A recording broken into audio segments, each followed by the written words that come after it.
آقا شروع دوچرخه لوازم این دوچرخه نمونه. ببینید آقا همین الان ببینید این هنوز پدال دست چپش دستمه.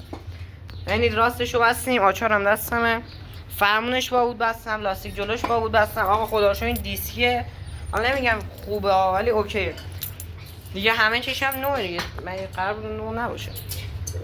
جک هم داره، دندهاش احتمالا درست باشه مثل اون یکی دوچرخه قبلیم نباشه که خرابه. و کنترل B202 26 هم هست و جا قمقمه‌اش هم بالاست، اون قبل این پایین بود. و احتمالا اینجا باتری رو قرار بدیم این تو دیگه. و دندهاش هم سالم، کار میکرد الان زدم. ترمزش دیسکی خیلی هم خوبه. و این همه آقا از اونجایی که همه تو کامنت گفتن بابا دوچرخه رو درست کن، فیلم از دوچرخه بذار، ایموجی خنده میذاشتن، ایموجی فلان میذاشتن، به دوچرخه رو درست کن، فیلمش میگفتم چش. و بالاخره روزش رسید.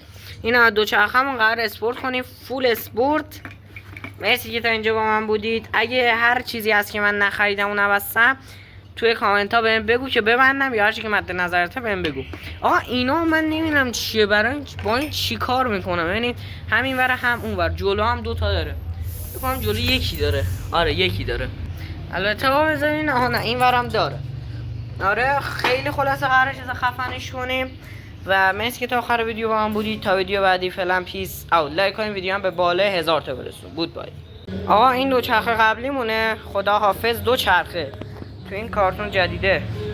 خدا حافظ دوچرخه قدیمی کارتون جدید است.